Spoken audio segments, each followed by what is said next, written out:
Hi everyone, Lucy Knight here, or as some of you all know me, Komal Khandetod.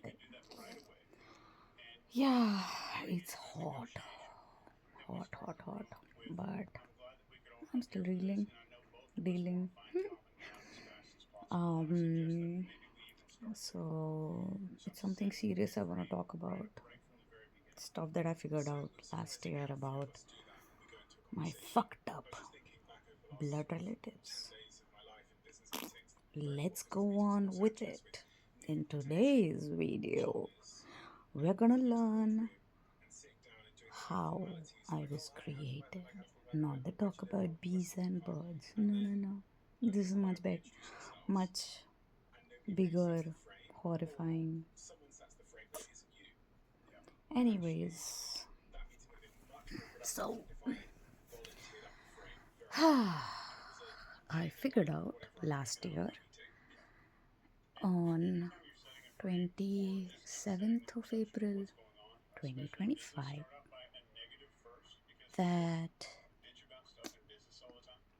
my mother, birth mother, who is alive and living in India, as far as I know, I have not been in contact with any of those assholes, sick fucks. None of them. But yeah, my mother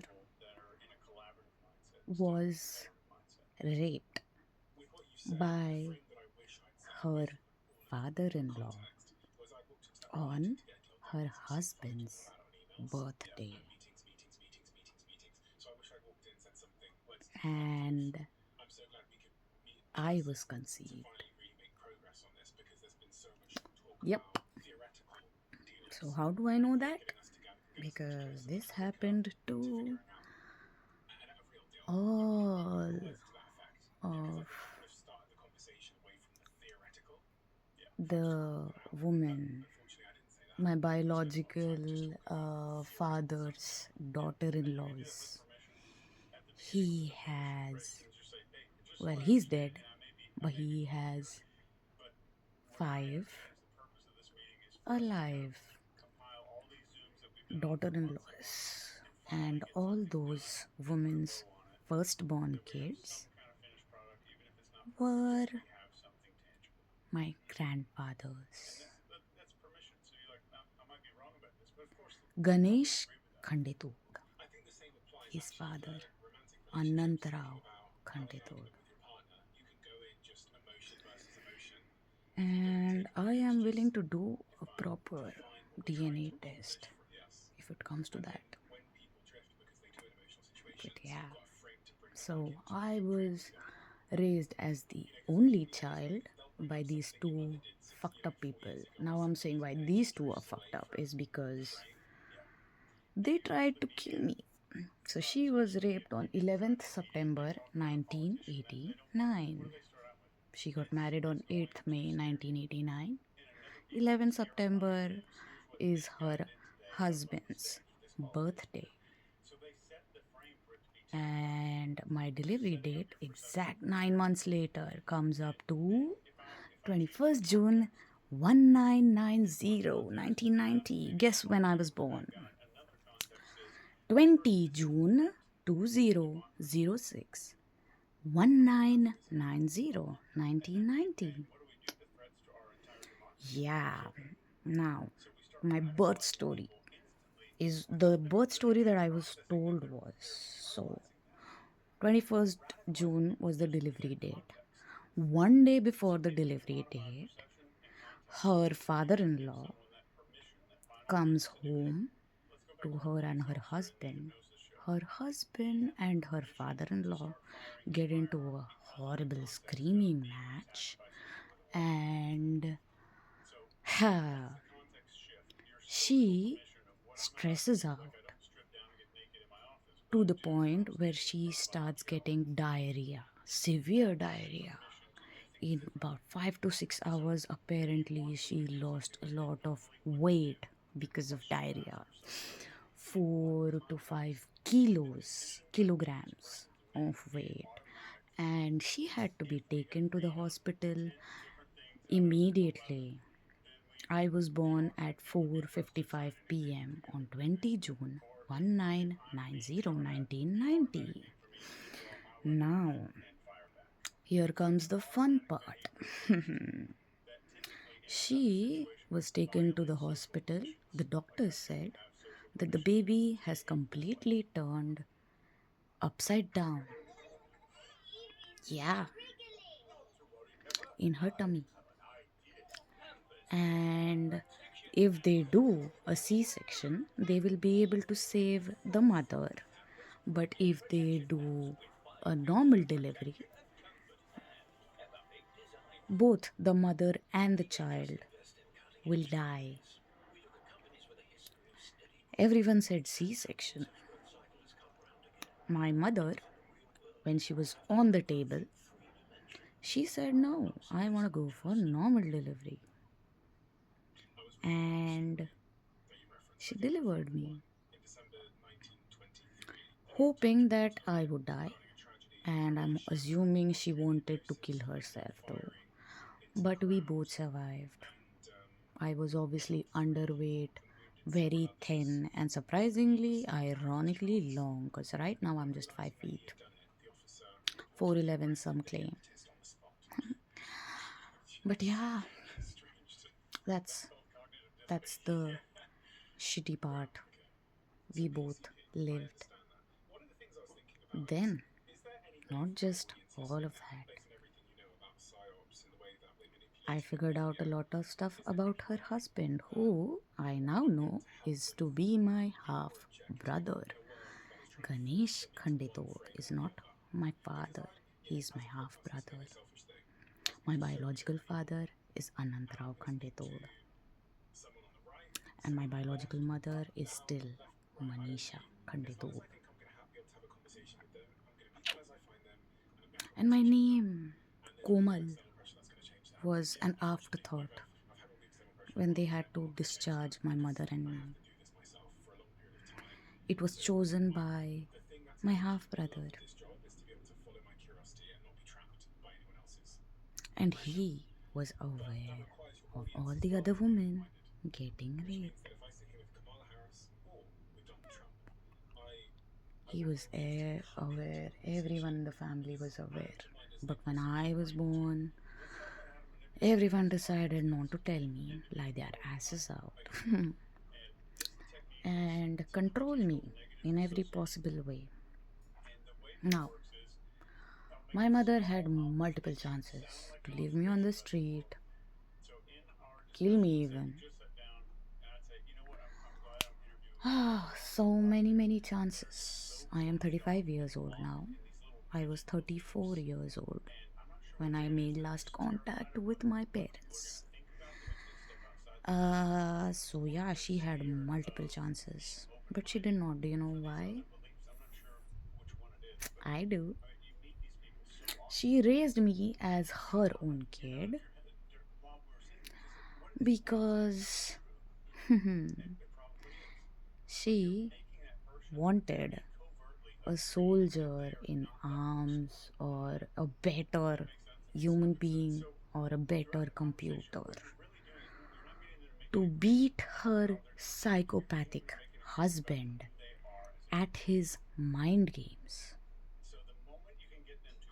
And I believe her to be a very malignant, narcissistic mother. And given the circumstances, I can understand how she'd become that way. But you know what? She had multiple chances, 34 years, to prove to me that she's not a malignant narcissist. She couldn't do that. She's like a textbook. And not just all of this, but yeah, this is the only reason she raised me as her kid. While there were others, she wanted to show off to the other raped women that she could raise me better. Then they raised their kids, given I'm a half sister to all of their firstborns as well. And now I think, how did Ganesh Khanditod, my half brother, get the psychopathic gene? Hmm. Let's see. I think his mother, Yamuna Bai Khanditod, was a psychopath, or she became one. She had multiple kids. Five were alive who got married and then had their wives gotten raped by her husband. But also, well, I think she belonged to a different religion and converted and married my father, and also by relation my grandfather, her husband. The last kid that she produced was Ganesh Khanditod, my half brother, also my own paper father. Guess what? He got full fledged psychopathy. To the point where everyone in my family kept saying, you know what? Granddad, Anantrao Khanditod. He was a scary man. He used to keep screaming at everyone, always angry, always strict, disciplined, and kept everyone on the, you know, on the leash. But he always listened to Ganesh Khanditod. He really did, always. Only Ganesh could control his father. Do you see? So, yeah, as far as my experience goes, he tried to induce PTSD and CPTSD of my traumatic incidents last year on 27th of April 2025, to the point where I could have actually gone loopy and insane in my head and been stuck in that loop and be at a mental hospital, not able to talk, walk, clean my own drool, probably. But he saw that I was strong enough or resilient, and he said, take the expired sleeping pill and go to sleep. And they both entrained me to be the perfect submissive slave, whatever you want to call it. And yeah, I did take that. But after that, I called up the crisis line in the UK and told them what the fuck has happened. And he was trying to call me on WhatsApp from India that time, and my conversation with him got recorded on the crisis line as well. So, yeah, I am a victim of crime committed by her birth mother and her psychopathic husband. And I did try to clarify this after months of hospital visits in the UK and going around talking to random strangers and, oh gosh, crying for days, not sleeping for days.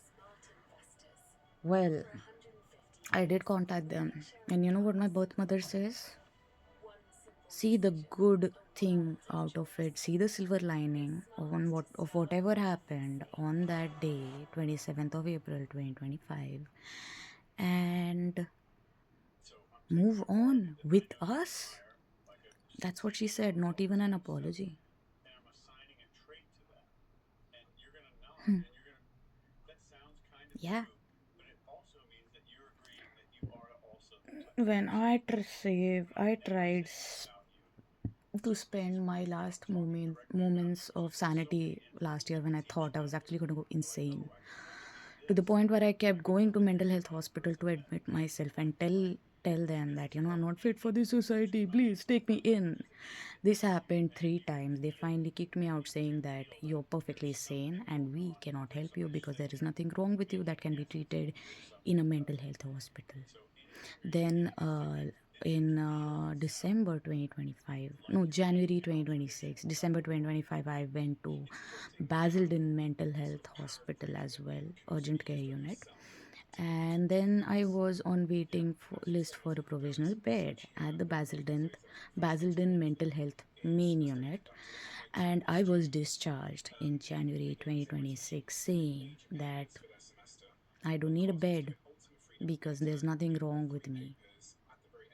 I am completely fine and I am just a trauma victim.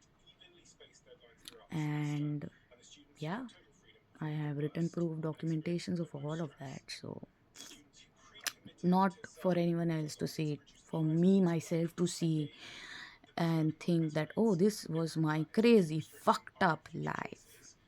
34 years of it. Everyone fooled me. My parents, both their families, my mother's side, my father's side, cousins, entire. And you know what? We used to have those shitty arranged marriage thingies. It was called a merava in Marathi. That is my language, by the way. Supposed to be my mother tongue. I started talking Hindi though. They never discouraged me. So I am fluent in three languages: English, Hindi, and Marathi. And I say it in that order because I think in English first, then I think in Hindi next, and then I think in Marathi if I have to. I usually don't.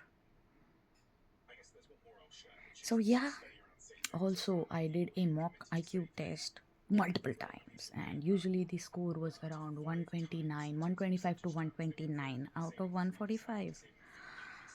So, yeah, mental health hospital people were right. Well, they assessed me like crazy, put me through all the tests. I got behavioral therapy. I was working with, registered with Living Well Consortium, and I was working with them. And they gave me a lot of cognitive behavioral therapy, uh, different kinds of other things. What else? Reconnecting with the nature, neurodivergent seminars, arts and crafts seminars, yoga classes, Rise and Shine yoga, and what was it? What was that? Extreme yoga, fast yoga, or the intense yoga part as well. They gave me all of that. Living Well Consortium in Birmingham at the Grounded Cafe, and all over Birmingham for that matter, but mostly in Selyoke area last year in the month of, like, throughout May 2025, May 20, June 2025, I think, or mostly it was me. And I remember in June I had deregistered, but yeah, after that I did meet a few fucked up people, but I was still getting behavioral therapy because I was still registered with RSVP, uh, rape sexual violence protection program, RSVP, rape and sexual violence protection program. I was registered with them as well, so they were taking care of me. Am still, and I was with victim support program in with West Midlands Police. I then with London Police, and then later on with Essex Police. I am uh, what was it? Victim support protection program. So yeah, all of those people have documentation. All of those people have a lot of proof of what all happened to me, what went around in my life. I also have the police reports that I filed in my cognitive dissonant state. Yes, but freaking hell, they are still accurate. I still have all of those numbers. You get a criminal reference number. I have all of those. I have spoken to solicitors as well. I don't need to go to a criminal solicitor now because I would be crazy to go and seek revenge or justice from a psychopath. No, I don't want to. I want to live my life, a life that was taken away from me, my childhood that was snatched from me. Do you know what I used to see in my emotional flashbacks? That I had to go to A&E 7 times in 1 month. My my on paper father, who I thought to believe my actual father then, finger fucking my ass when I was a baby, a toddler. Yeah, you should ask him, contact him, ask him how he raised me. He used to say he used to do a night shift, and then during daytime, he used to keep my food in one bowl, water in another bowl, and leave me in the living room lock all the doors and windows, and sleep. That is how he's raised me, like you raise a dog or cat. So, yeah, I don't want anything from him. Nothing. Not even kindness, not even compassion, not even a fucking apology. Nothing. I don't want anything to do with that shitty family ever. And I want to change my name. I want to take that Khanditod name out of my life and out of my inner self, my inner child. I want it out. I will do that officially, change my name one day. That's why I like to go by Lucy Knight right now. Knight Knight. Yeah, but I was thinking, how about Sky? I can name myself Sky, and then my last name can be Knight, but not Nigst, Knigst. Wordplay. Yeah. So for now, it took me what, 21 minutes to give you a part of my story. And this is part of fear management.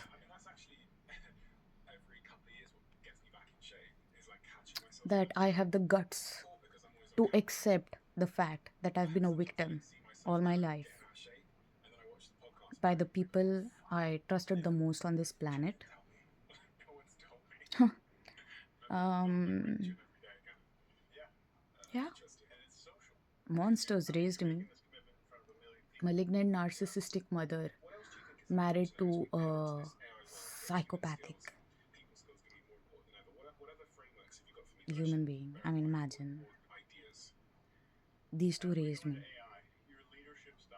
Whatever horrifying situation they went through during their marriage, maybe they were pressured by family not to get out and not to about to get do whatever this and all of that and all of that.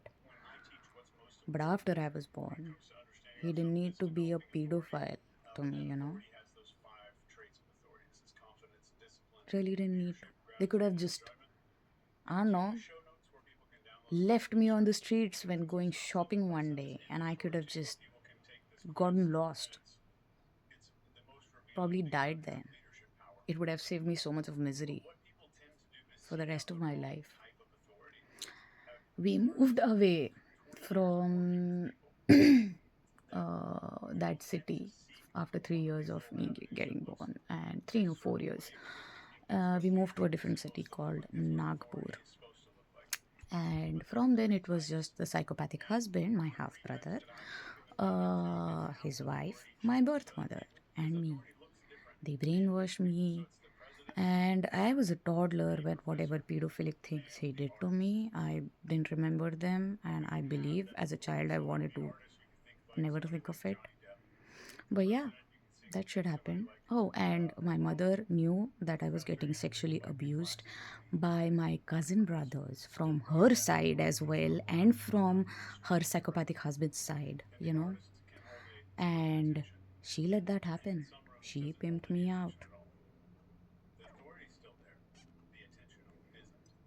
I, you really, man. I mean, and yeah, on Diwali, that's an Indian festival.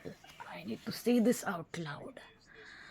So, all the men during the whole Diwali 10-day festival, all the men are supposed to wake up before sunrise, and their mothers or wives, whoever is present at that moment in their life, wife taking superseding the mother after, they have to give them like an oil massage, and then it's called uptan.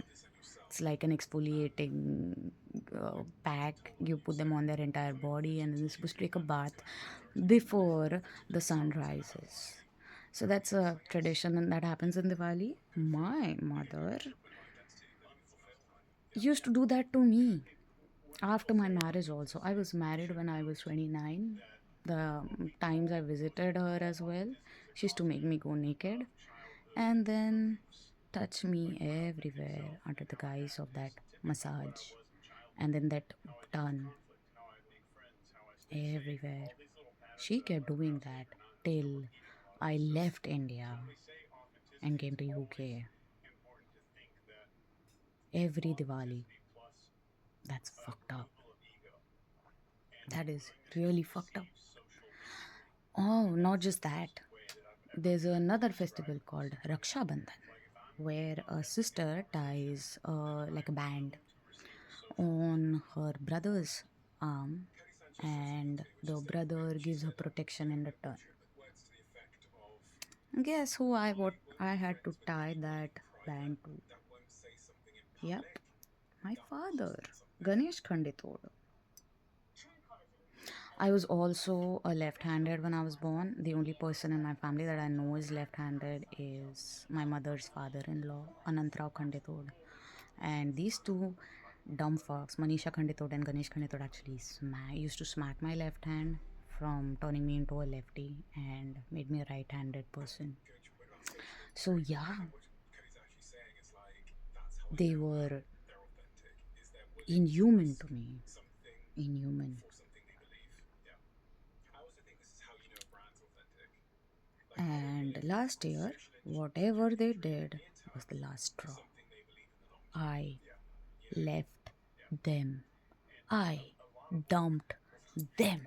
I quit their sick, shared fantasy. I did it. And this video is me getting that sick, shared fantasy out of my head. Getting it out, putting it out to the whole fucking world. Because guess what? I recently met another psychopathic crazy bitch in UK. I've met many before, but she definitely stands out and checks most of the boxes.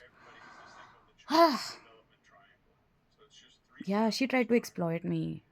Human slavery, then sending a termination letter 10 days late after I quit. And you know why I quit? Because she said that I'm giving you superhuman things to do. If you can't do it, then it's not this. What if someone calls you a paki? You don't have the thing to, be aggressive and get things done. I don't think so. She said all those things to me. You know what that night I did? Thought a lot over it, and then I sent her a message saying that I'm quitting. No hard feelings. You're right. I don't have the skill set that you want me to possess to do an office admin's job. Nah, for a food restaurant, that too. I mean, look, no, I don't. I really want to quit because I don't want to keep you away from making progress with someone else who might be better at this job. That's how I quit. And then 10 days later, she sends me a termination letter saying that your paperwork has expired and you're illegally in this country, and I'm tired of your lies and excuses. Now, guess what?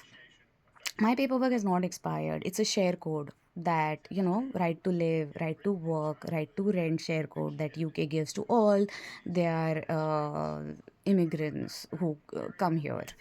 And that share code expires every 3 months. I can get it renewed every 3 months. All she had to do was ask me, but now she did not. She sent me that horrifying thing. And then she said that the people you're living with, they deserve honesty. You stole their credit card. She has no proof that I've done that. And I don't need to steal credit cards, dude. I don't. I would not be homeless, jobless, and in this misery right now if I knew how to steal. Did you forget? I was raised by a malignant, narcissistic mother and her psychopath husband to be a good girl. And they were good to the point where I took an expired sleeping pill instead of taking the fucking painkiller that was right beside it, which was not expired. They entrained me, controlled me to that level. Can you fucking believe it? It gave me existential crisis so many times. Do you know what other thing gave me an existential crisis? Figuring out that I am above average intelligence. They made me think that I was a dumb fucking idiot all my life who couldn't do anything without their help. Can you fucking believe it? They made sure I was broken up by the guys that I wanted to date, not just one, multiple guys that I wanted to date. They made me broke up and got me married to a to to a domestic abuser. My ex-husband, Sanjay Sawan. I'm not in contact with any of them. After my divorce, I made sure no contact. Blocked his friends, family, everyone. No, I don't do all this nonsense. I don't. The only thing that kept me sane and saved me, made me keep track of everything was this YouTube channel. And my intention to start this YouTube channel was completely different. I wanted to start this as a fun venture, not show the whole world how miserable my life was and how blind I was to the misery that I was going through for 30 fucking 4 years. So, yeah, fear management. Done. It's scary to go up against a psychopath. But if the cost of freedom is this high, I've paid for it, man. I've paid for it millions of times.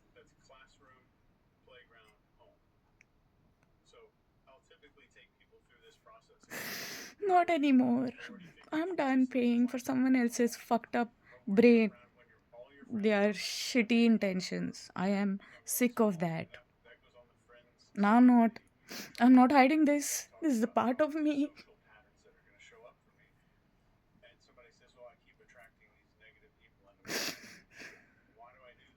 Oh, and yeah, that psychopathic little bitch who employed me as her office admin recently for 1 month. She kept me on the hook saying that I'll put you on a monthly contract in next week, next week. You just have to do this much better, this much better. She used to keep constantly texting me WhatsApp text saying that, oh, you don't need medication for your depression. You know what, it's all excuses. Doctors, medicines just keep you numb and keep you broken and keep you in that dull down state and all that shit. She kept sending me that articles and l- what long messages, and I was like, I don't want to know. You cannot. You're making my health more miserable. I didn't listen to her. Obviously, I took my medication on time, but yeah, she didn't have any right to cross that boundary. Then 10 days after I quit, she's sending me a termination letter with a horrifying, threatening, whatever nonsense message about that you steal, you're a thief, you lie. Yeah, and your horrible, disgusting habits, addictive habits. Yeah, I have addictive habits. Of course, I have addictive habits. If I was not addicted, believe me, everyone on this planet would be concerned that I'm not addicted. Then that means I've gone. Either I am a psychopath myself or I'm a narcissist myself. That is the coping mechanism. Those coping mechanisms is what I was using to get over my trauma. But no, I am using proper medication. I am an addict. Yes, I am an addict. I'm addicted to tobacco like crazy.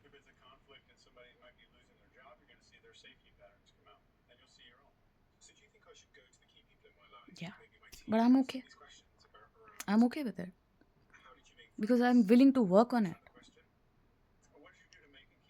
Willing to work on it. And how? I created a playlist called Addiction Management, man. Now I'm working on my fears. It's a big fear, yeah, coming out public like this.